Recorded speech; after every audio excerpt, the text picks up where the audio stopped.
The note was folded 3 times, pressed flat against the leather lining of the saddlebag, and written in the careful block letters of a child who had been taught to make each word count, because paper was not always easy to come by.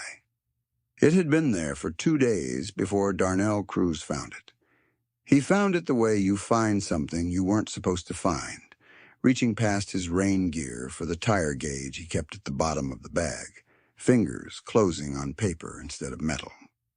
He pulled it out, standing beside his Harley, in the parking lot of a truck stop outside Redding, California.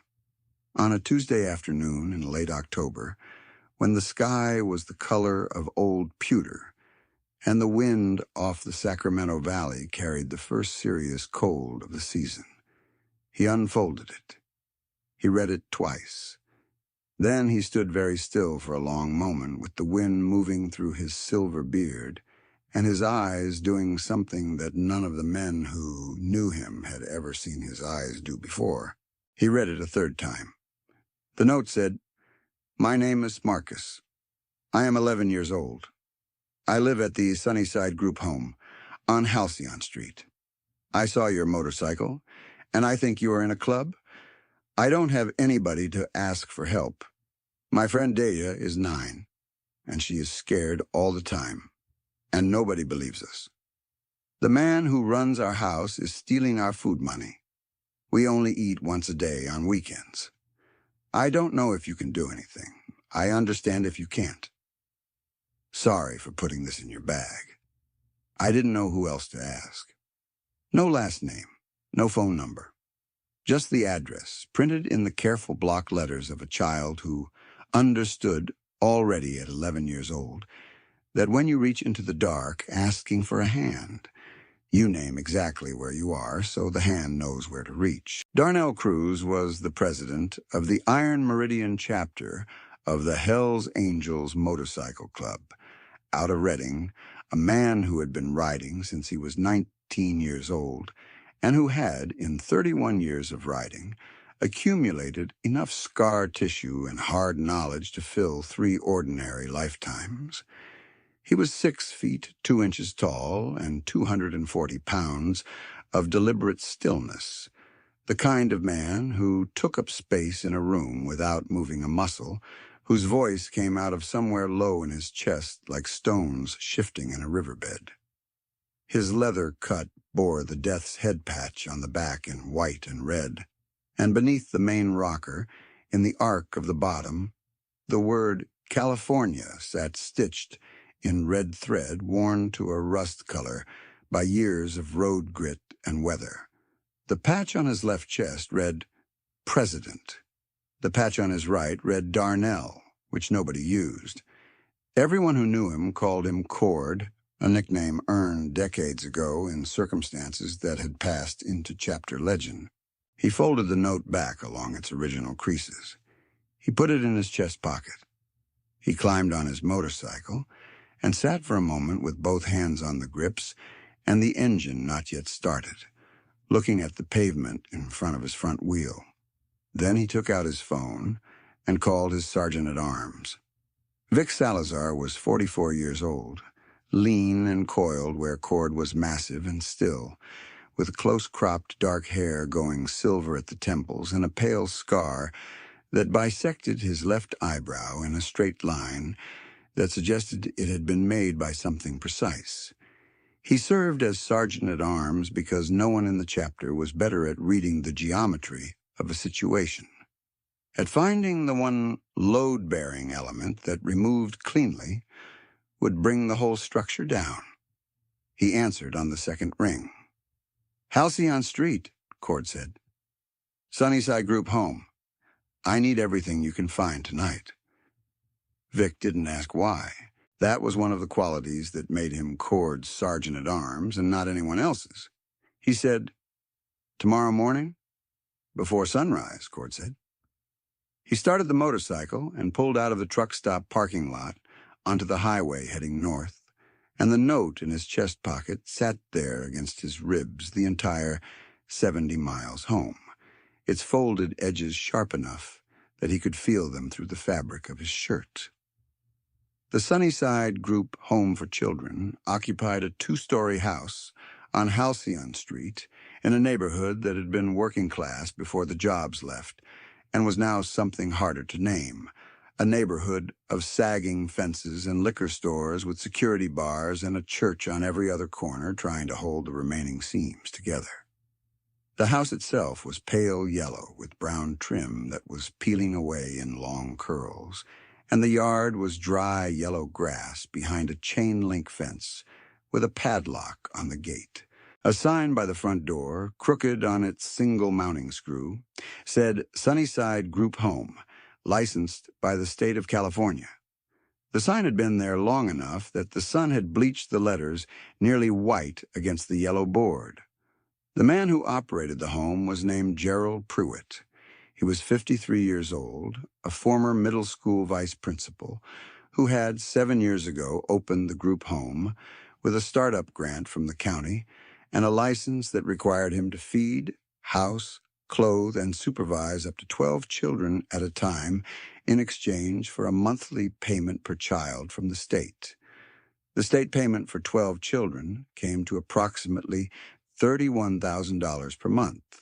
Pruitt had, over 7 years of operation, mastered the art of spending as little of that money on the children as possible, while maintaining just enough visible compliance to pass the quarterly inspections that the county's Child Welfare Division conducted with 48 hours advance notice. The children who cycled through Sunnyside did not stay long enough, usually, to fully map the pattern. Most were there 3 to 6 months before being placed elsewhere or reunited with a family member, or simply aging out and being transferred to a different facility. The system moved them through. The system did not, as a rule, stop long enough to ask them what they ate on weekends. Marcus had been at Sunnyside for 8 months. That was long enough. He was a thin boy, 4 feet 10, with close-cropped hair and eyes that were watchful in the way that children's eyes become watchful when they have learned that what happens in a room depends partly on how well they read the room before anything happens.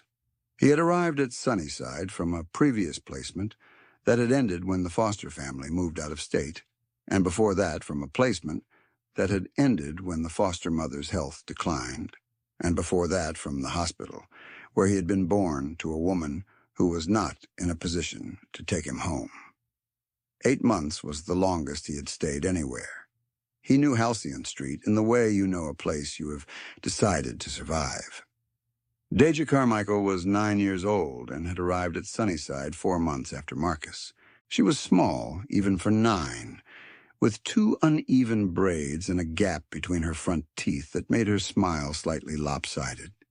And she cried in her sleep on the first 3 nights of every week without making any sound. The kind of crying that had become purely internal, all the distress pressed down behind the sternum, where it couldn't be heard. Marcus had figured this out by sleeping in the room next to hers with his ear close to the shared wall. He had not told anyone about it because there was no one to tell. He had tried once. In his 3rd month at Sunnyside, he had waited until a county caseworker named Donna Reyes made her regular visit, and he had told her, carefully and precisely, that on Fridays and Saturdays the children received 1 meal a day instead of the required 3, and that the meal was usually a bologna sandwich and a carton of juice. Donna Reyes had listened. She had written something in her notebook. She had asked if there was anything else. She had left. Nothing had changed. The following Friday, the meal was the same. 1 sandwich, 1 juice carton, the kitchen locked by 8 in the morning. In his 7th month, Marcus had written a letter to the county's Child Welfare Division office and slid it into the outgoing mail basket in the front hallway, the basket where Pruitt collected mail to take to the post office. He had seen Pruitt take the envelopes from the basket, flip through them, and set aside 3 before taking the rest. Marcus did not know for certain which envelopes Pruitt had set aside. He could not prove anything. The county office never contacted him. He had used the last sheet of paper in his school notebook to write the note he put in the saddlebag. He had been at the truck stop that afternoon with Prewitt, who used two of the older children on occasional Saturdays to carry bags and boxes from a wholesale supplier in the strip mall adjacent to the truck stop. Unpaid labor that Prewitt framed to the children as a privilege. Marcus had been carrying a case of paper towels when he saw the Harley in the lot, its chrome catching the low October light, the leather saddlebag unlatched and slightly open from whatever the rider had last taken out. The rider was inside the truck stop. The lot was not empty, but no one was watching the motorcycle. Marcus set down his case of paper towels. He wrote the note using the back of a receipt from his jacket pocket, his knee as a desk, a pencil stub worn down to 2 inches. He folded the note 3 times and pressed it into the bottom of the bag beneath the rain gear. He relatched the bag. He picked up his case of paper towels and carried it to Prewitt's van. He had not told Deja. He did not want to raise a hope that would collapse. That night, lying on his cot in the room with the window that wouldn't close all the way, listening to the cold wind push through the gap, he decided that if nothing happened within 2 weeks, it meant nothing would ever happen, and he would have to think of something else. He did not know what something else would be. He was 11 years old and had been running out of options for most of his life. He did not know, could not have known, that 70 miles south on a dark highway, a man named Darnell Cruz was riding home with his note pressed against his ribs, and that the note was already doing what Marcus had written it to do. Vic's report came before 5 in the morning, delivered in a text that contained 47 words and a photograph of a county auditor's public filing. Cord read it at his kitchen table with a cup of black coffee going cold in his hand. He read it twice. Then he put the phone down and sat for a full minute without moving. What Vic had found in 8 hours of work was the outline of a structure, not the whole structure, but enough of it to understand the shape. Gerald Prewitt had passed 4 consecutive quarterly inspections without a single deficiency citation. The inspection reports were public record. The inspection dates were also public record. The 48-hour advance notices were sent by email from the county office, which meant they went to Prewitt's registered email address, which meant Prewitt had 48 hours to prepare the house for each inspection. The house passed. The house always passed. Each passing inspection renewed the license for another quarter. Vic had also found, in the county's property tax records, a second address associated with Gerald Prewitt, a condominium in a development called Ridgecrest Estates on the north side of Reading, purchased 3 years ago for $287,000. Gerald Prewitt's previous residence, a rental apartment in a complex on Shasta Street, was where he had lived when he opened the group home. He had moved to Ridgecrest Estates without updating his address with the county licensing division. The condo was in his name alone. A man running a licensed group home for 12 children on $31,000 a month of state funding had purchased a $287,000 condominium in cash 3 years into his operation. The report contained one more item. Vic had found 2 former residents of Sunnyside through a public community forum where people who had aged out of the foster system sometimes posted about their experiences. The posts were from different years and different children, and neither named Prewitt by name. They named Sunnyside. They described the same Friday pattern Marcus had described in his note. Cord read all of it a 3rd time. Then he picked up his phone and sent a message to the chapter's group thread. It said only, chapel. 6 a.m. Full house. The Iron Meridian chapter had 11 full members at that time, and all 11 were at the table by 6:15, which meant that at least 3 of them had gotten up in the dark and ridden 30 or 40 minutes to get there. Cord did not make full house chapel calls without reason, and when he made them, people came. The chapter's clubhouse sat on an industrial strip at the south edge of Reading, a long cinder block building with a steel roll-up door on one side and a regular door on the other, its windows covered with heavy curtains and its parking lot invisible from the street behind a board fence. Inside, the main room smelled of motor oil, stale coffee, and old wood, and the chapel table was a solid piece of oak that had come from a demolished roadhouse 40 years ago and had been in the chapter's possession ever since. Cord read the note aloud. He did not editorialize. He read it in Marcus's exact words, including the apology at the end and the careful clause that said, "I understand if you can't." The room was very quiet when he finished. He laid out Vic's findings. He named the number $31,000 a month. He named the condo, $287,000. He named the inspection advance notices and the Friday meal. He named the 2 forum posts from former residents. He put all of it on the table in the same careful way that Marcus had put all of it in his note. Then he looked at the room. Across from him sat Tomas Ruiz, 38 years old, who had been in and out of the foster system himself between the ages of 6 and 14, who had a road name of Hatchet, for reasons unrelated to anything violent, and related entirely to the speed with which he could pull an engine, and whose expression at that moment was the controlled stillness of a man who is keeping something very contained. Beside him sat Danny Fisk, who went by Pockets, a wiry 29-year-old who served as the chapter's intelligence specialist, which meant he could find things that people had worked hard to hide, and who was already typing something on his phone.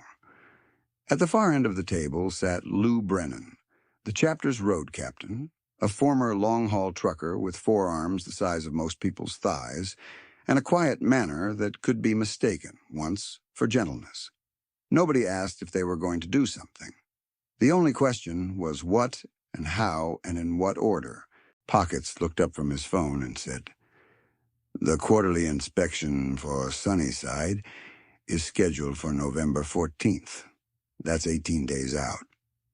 Cord said nothing for a moment, running the structure of it in his mind.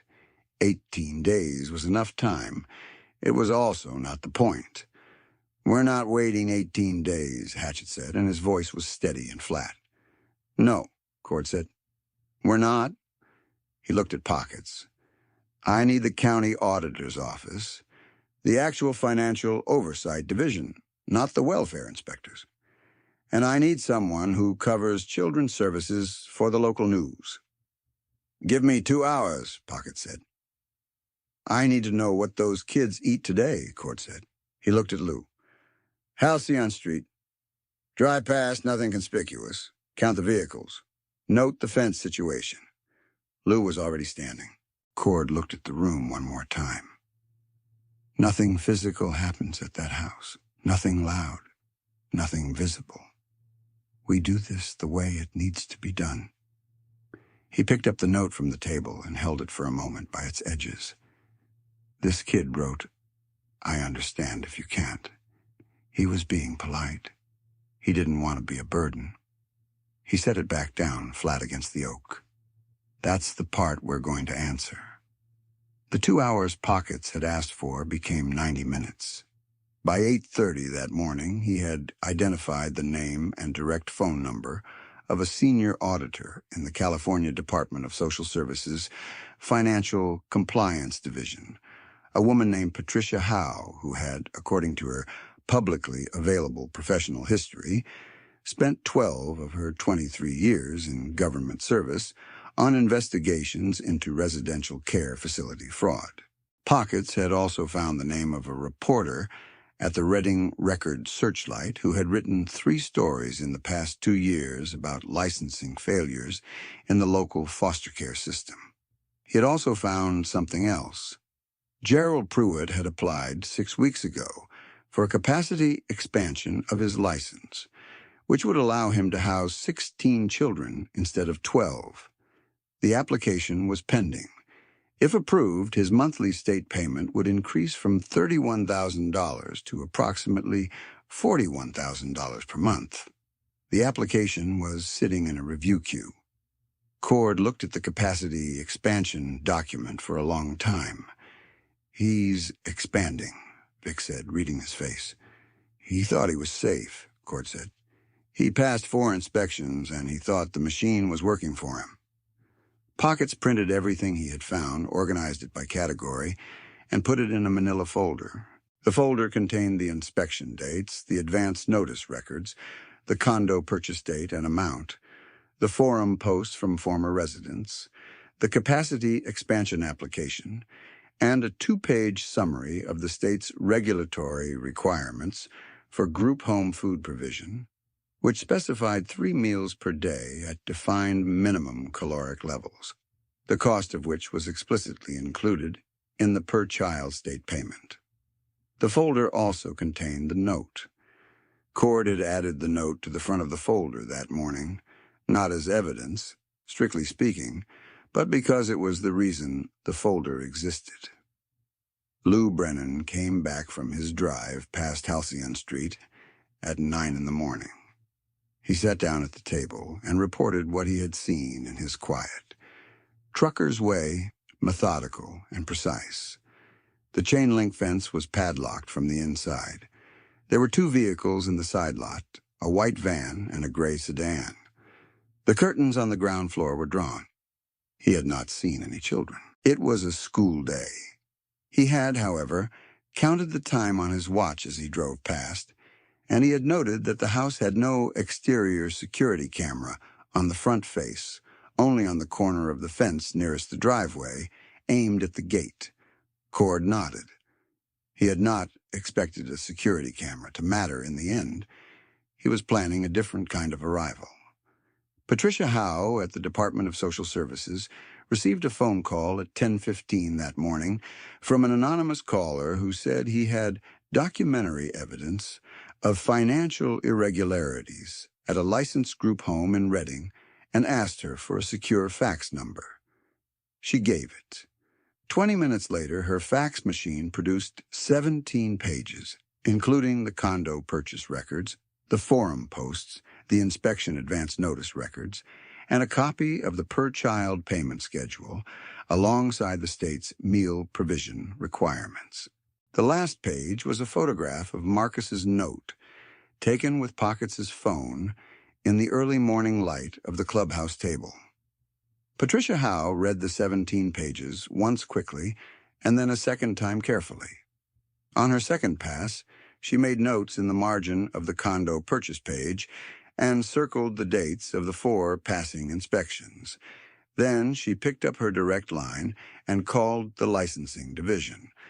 The reporter at the Record Searchlight received a similarly organized package by email at 10:30, with a note that said only, "This came from a source with access to county records and 2 former residents of the facility. The children currently in this home are being underfed. The capacity expansion application is pending." The reporter looked at the package for 4 minutes, then called his editor. None of this was known to Marcus that morning. Marcus was in school, at a desk in the back row of a 6th-grade classroom where the teacher's name was Mr. Patel, who was a young man with round glasses and a habit of writing key words on the board while he talked. Marcus copied the key words carefully. He had a particular investment in school that had nothing to do with the subjects, and everything to do with the fact that school provided 2 guaranteed meals a day, breakfast in the cafeteria before first period and lunch at noon, and that on school days the caloric situation at Sunnyside was manageable. It was the weekends that accumulated in the body. He had not told anyone about the note in the saddlebag. Not Deja, not the 2 older boys who shared his room, not anyone. He had made himself a rule. If in 2 weeks nothing happened, he would let it go. He had been at Sunnyside for 8 months, and he had learned the cost of hope that went unanswered. He copied the key words in Mr. Patel's neat block letters and did not think about the motorcycle. The chapter met again at noon. The manila folder had moved from the clubhouse to the county auditor's office and to a reporter's inbox. Now Cord laid out the second part. It was Hatchett who had raised it first, at 6 in the morning, with one question, and Cord had spent the intervening hours turning it over. The question was, when Prewitt found out someone was asking questions, what would he do? A man who had run this operation for 7 years with 4 clean inspections was not a man who panicked. He was a man who managed. He would call his contacts at the county. He would get advance information about the scope of the inquiry. He would prepare the house.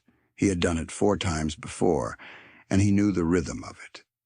The difference this time was that the inquiry was not coming from the welfare inspectors with 48 hours' notice.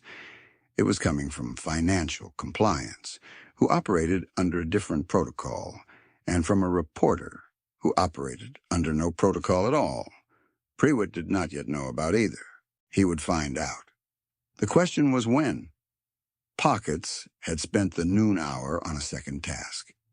He had located Gerald Prewitt's cell phone carrier through a social media profile Prewitt maintained under a near-identical but slightly altered version of his name, a personal account he had apparently not connected in his own mind to his professional existence because it contained photographs of the Ridgecrest Estates condo's interior, including a kitchen renovation he had completed the previous spring. The photographs had geotag data still embedded in their metadata. Pockets had the address of the condo confirmed to the unit number. He goes home after the kids are in bed, Pockets said. Locks the house from outside, comes back in the morning. He slid a printed page across the table.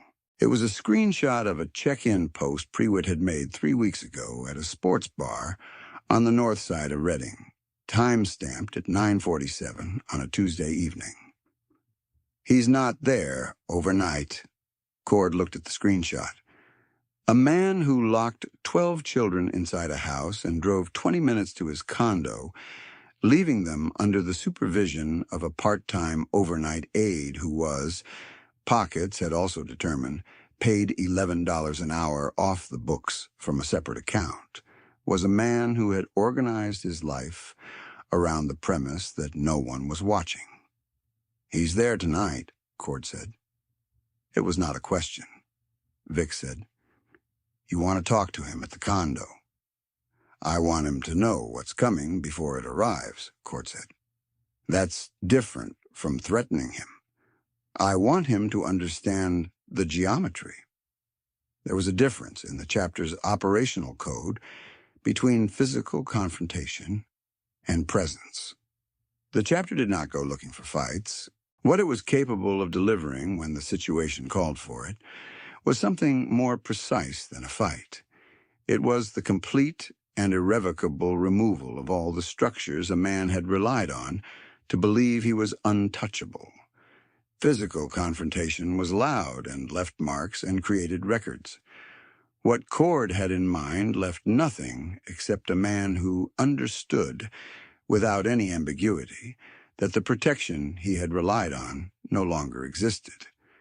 That evening at 7:45, Gerald Prewitt pulled his gray sedan into the parking lot of Ridgecrest Estates and walked to the entrance of his building. The air was cold, and the parking lot lights were on, and the shadows were long and sharp. He was carrying a paper grocery bag from a specialty market on the north side, the kind of market where cheese came wrapped in paper, and the wine was in bottles with hand-applied labels, and he was thinking about a basketball game he intended to watch at 8. He had gotten a call that afternoon from a contact at the county licensing office who had mentioned, carefully, that there had been some kind of inquiry about Sunnyside from the Financial Compliance Division. His contact had not been able to tell him more than that. He had decided it was likely routine, perhaps connected to the capacity expansion application. He had a plan for capacity expansion reviews. He had a plan for everything. He did not have a plan for what was waiting in the parking lot. There were 4 motorcycles parked in a row at the edge of the lot, their engines off, their headlights dark. Cord stood beside his Harley with his arms at his sides, his leather cut visible under a black jacket he had left unzipped so the patches showed. Vic stood 6 feet to his right. Hatchet and Lou stood behind them. None of them moved. None of them said anything. Prewitt stopped walking. The paper grocery bag crinkled against his arm. Cord looked at him without expression for a long moment. Then he said, "Gerald Prewitt, we need a few minutes of your time." Prewitt's face ran through several calculations in rapid succession. His contact at the county had called him 4 hours ago. He had told no one else about the inquiry. He was standing in a private parking lot at 7:45 in the evening facing 4 men in Hell's Angels cuts, and the man in the center was looking at him with the patient, absolute stillness of someone who had already decided how this conversation would end and was simply waiting for it to begin. "I don't know what this is about," Prewitt said. "Yes, you do," Cord said. His voice was level. "You just don't know how much we know. That's what I'm here to tell you." He told him. Not everything, not all at once, but enough, and in the right order. He told him about the Financial Compliance Division. He told him about the reporter. He told him about the condo. He told him about the forum post from former residents. He did not tell him about the note. The note was not Prewitt's to know about. Prewitt's face changed as Cord spoke. The grocery bag crinkled again. He shifted his weight. His eyes moved once toward the building entrance and then back to Cord, understanding without being told that the distance between him and the entrance was not going to help him. "The capacity expansion application," Cord said.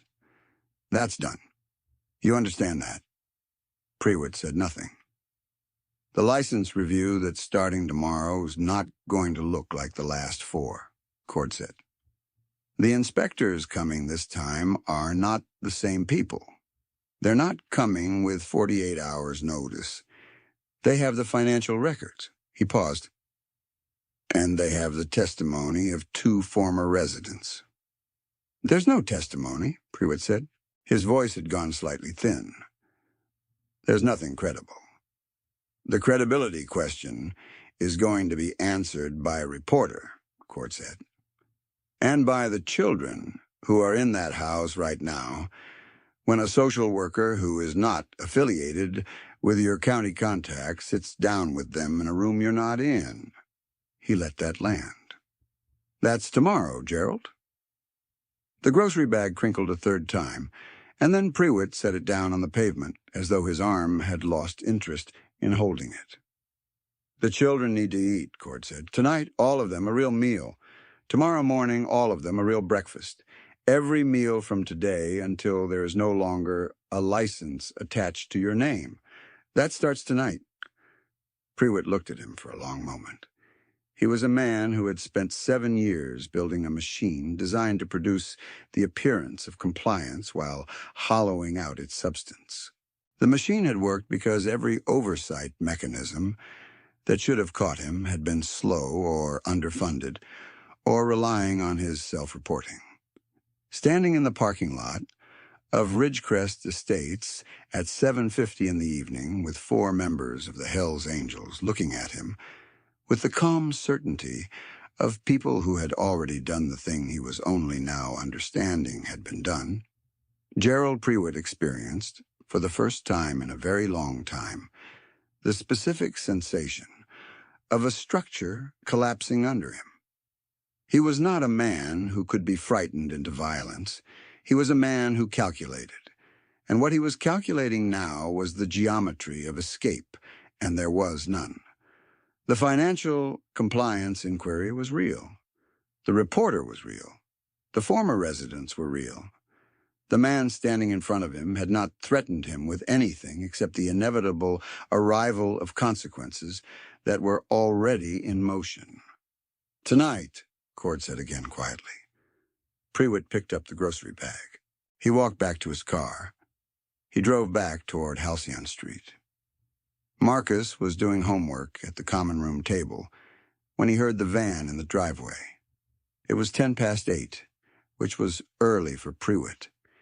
The overnight aide, a young woman named Keisha, who moved through the house with the careful efficiency of someone doing her best in circumstances she had no power to change, looked up from the front desk with slight surprise. Then the front door opened, and Prewitt came in carrying 4 paper bags from a grocery store, the kind that were heavy enough to sag in the handles. He set them on the kitchen counter without looking at anyone. He unlocked the pantry. He said, in a voice with nothing in it, "Get the younger kids up. Everyone eats." Marcus sat at the common room table with his pencil in his hand and did not move for a moment. Deja had come down the stairs in her socks and was standing in the kitchen doorway, looking at the counter with an expression that Marcus recognized because he had worn it himself, a very careful expression. The expression of someone who has learned to hold still when something good appears, in case the stillness is what keeps it there. Prewitt left through the front door 20 minutes later without eating anything himself and without speaking to anyone else. The kitchen was full. There were sandwiches and soup and apples and crackers and cheese, and Keisha was standing at the stove heating something in a pot, and Deja was sitting at the table with a bowl in front of her, eating with both hands wrapped around the bowl for warmth, her gap-toothed smile showing above the rim. Marcus ate. He kept his face neutral. He was 11 years old, and he had learned that you did not show the full weight of a feeling until you were certain it was real and permanent, until you understood what had made it happen and whether it could be taken back. He did not know what had made tonight happen. He ate his soup and watched Deja eat her soup and listened to the sounds of the house, which were different sounds than usual, warmer and less careful. The sound of children eating without hurrying. The county's Financial Compliance Division opened a formal investigation into Sunnyside Group Home the following morning. The lead investigator was a woman named Teresa Ochoa, who had been in financial compliance for 9 years and who drove to Halcyon Street that same morning, unannounced, with a legal authority to examine the facility's financial records that was distinct from and superseded the licensing division's inspection protocol. She arrived at 8:53 and noted in her log that all 12 children were at the kitchen table eating breakfast. The reporter from the Record Searchlight ran his first story 2 days later. It was careful and precise, the kind of story that names no wrongdoing explicitly, but asks questions in an order that makes the shape of the wrongdoing visible to any adult reader. It named Sunnyside. It cited the per-child payment amounts. It cited the condo purchase. It cited the capacity expansion application, which had been withdrawn by Prewitt the day after the parking lot conversation, quietly, without explanation. The withdrawal attracted additional attention rather than deflecting it. By the end of the first week, the county's Child Welfare Division had placed an emergency supervisor at Sunnyside and opened a parallel review of Gerald Prewitt's license. 4 of the 12 children were transferred to new placements as a precautionary measure while the investigation proceeded. Marcus and Deja were not among the 4. Marcus had told Teresa Ochoa, in the methodical and precise manner of a child who had been composing this statement in his head for months, exactly what the meal situation had been on weekends, exactly what had happened with the letter he had tried to send, and exactly when Prewitt locked the house from outside. He had done this in Teresa Ochoa's presence only, in a room with a closed door and no other adults except a child advocate he had met that morning, a quiet woman named Mrs. Vasquez who sat beside him and said nothing except, At one point, when Marcus paused, "You can take your time." Marcus looked at her and then looked back at Teresa Ochoa. He said, "I'm okay. I just want to make sure I say it right." Teresa Ochoa wrote it down, all of it. Pockets had been monitoring the public-facing side of the investigation with the quiet attention of a man tending something he had planted, checking the online court filing system every morning and the newspaper's website every evening. On the 9th day after the parking lot, he came to Cord with a printed page. Gerald Pruitt had surrendered his group home license to the state, effective immediately. The page also contained a separate notice. The county's Child Protective Services Division had opened a parallel investigation into whether criminal charges related to misappropriation of public funds would be referred to the district attorney's office. Cord read the page at the table in the clubhouse, the same oak table where he had read Marcus's note aloud 9 days earlier. He set the page down. He looked at the ceiling for a moment. "What happens to the kids?" Hatchett said. He had not phrased it as a question. "The facility closes," Cord said. "They get placed." He paused. "All 12 of them get placed." There was a silence. Placed was a word that meant different things depending on where you were in your life and how many times it had already happened to you. Vic said, "The boy." "I know," Cord said. He had known since the morning he read the note. Not the specifics, not the path, but the direction.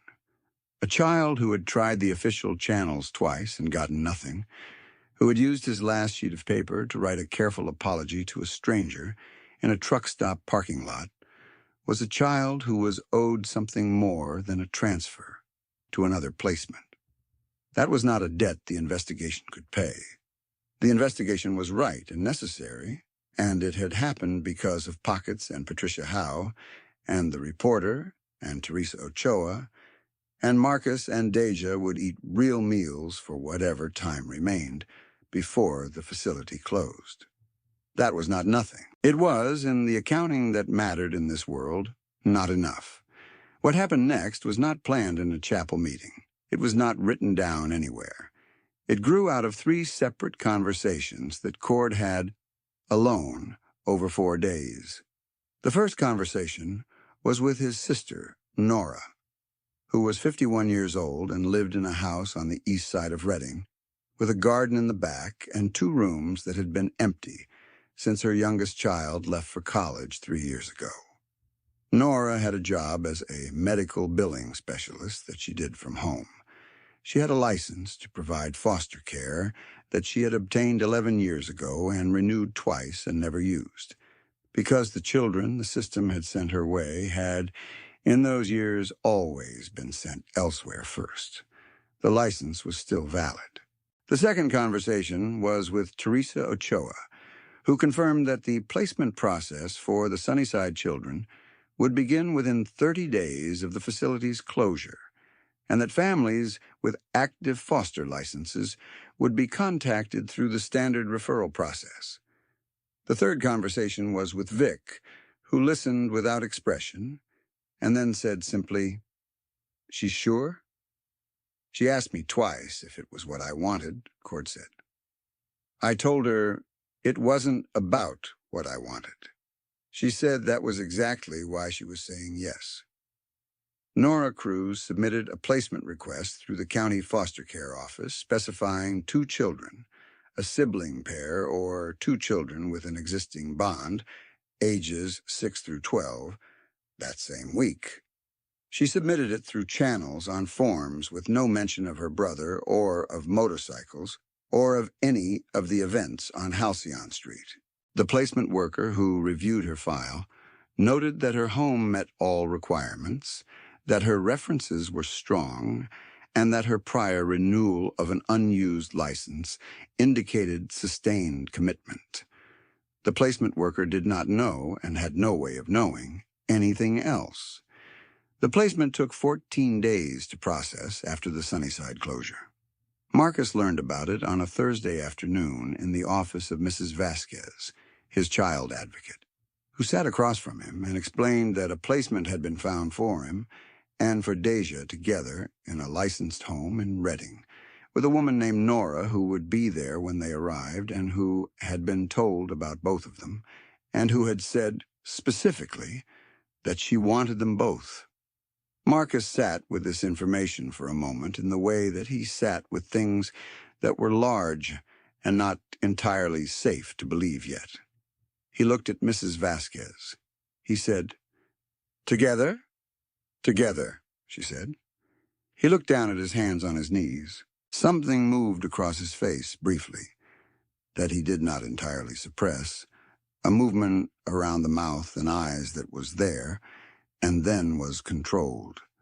The reflexive self-protection of a child who had learned not to let hope all the way in until the door was actually open and he was standing through it. "Okay," he said. His voice was steady. What he did not know, what Cord had been careful to make sure he would not know until he needed to, was what would happen the day he and Deja arrived at Nora's house on the east side of Reading. It was a Saturday. The sky was clear for the first time in 2 weeks, a hard winter blue with no clouds, the air cold enough that breath showed. Marcus and Deja arrived in a county vehicle at 10 in the morning, each carrying a single bag.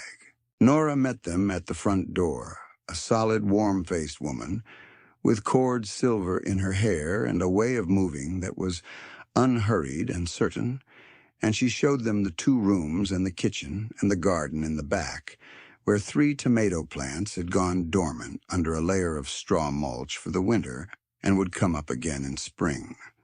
Deja stood in the garden for a long moment looking at the mulched bed, her breath a small cloud in the cold air. Marcus stood in the doorway watching her. At noon they heard the sound. It started at the end of the street, a low and layered rumble that Marcus felt before he heard it, a vibration in the floor through his feet, and then it became sound, multiple engines, and then from the front window of Nora's house he could see them coming down the street in a column. 11 motorcycles, chrome catching the hard winter light, leather cuts dark against the pale sky, riding 2 abreast in the careful and deliberate formation of people who have ridden together long enough that the distance between them is as constant as breathing. At the front of the column, on a Harley with a tank the color of midnight, was Cord, silver beard above his cut, his hands steady on the grips, his face carrying the particular gravity of a man who has, over the course of 31 years, understood precisely what it means to arrive. The column stopped in front of the house. 11 engines went quiet, one after another, in a sequence that sounded like a long exhale. Cord swung off his bike. He walked to the front gate. He stood there for a moment, and Marcus was at the window looking at him. And Cord looked at Marcus. And Marcus looked back with those watchful eyes that were not watchful in this moment, not calculating the room, not holding hope at arm's length. Cord opened the gate and came up the walk. He knocked on the doorframe. Nora stepped aside. He crouched down to Marcus's eye level, which was not easy for a man of 6 feet, 2 and 240 pounds, and he looked at him directly. He smelled of road and cold air and motor oil. He had the note in his left hand, folded along its original 3 creases, the paper worn soft from being taken out and refolded several times over 2 weeks. "You wrote a good letter," he said. Marcus looked at him. His throat moved. "We got it," Cord said. He held up the note, not to hand it back, just to show it, to show that it had been received and kept and carried. "We got it." He held the note for a moment. Then he folded it one more time and put it in his chest pocket, the same pocket it had ridden in for 70 miles on a cold highway in late October. He stood up. He looked at Deja, who had come in from the garden and was standing beside Marcus, with her lopsided, gap-toothed expression that was not quite a smile yet, but was moving toward one. "You're going to be okay here," Cord said. He looked at them both. "You hear me? You're going to be okay." He did not ask them to answer. The words were not a question. They were the kind of words that are a declaration, the kind that a man who has spent 31 years earning the right to say things that stay said delivers with his whole weight behind them, in the knowledge that the weight is the point. He went back down the walk. He got on his motorcycle. He put his hands on the grips, and for a moment he sat still, and the 11 members of the Iron Meridian chapter sat still behind him on their bikes, and the street was very quiet. Then Cord started his engine. The others started theirs in sequence, the same long exhale reversed into a held breath. The column pulled away from the curb and moved down the street, chrome bright in the hard winter light, and did not look back. Deja went to the window to watch them go. She put one hand against the glass, her fingers spread, tracking the last motorcycle until it turned at the end of the block and disappeared. Her breath left a small cloud on the pane. Marcus stood beside her. He did not put his hand on the glass. He stood with his arms at his sides, and he let the feeling all the way in. Later that afternoon, Nora showed him the garden again, and the straw mulch covering the dormant tomato plants, and she explained that they had gone underground for the winter and were still alive under the straw, gathering what they needed, and that in spring she would need help with the replanting.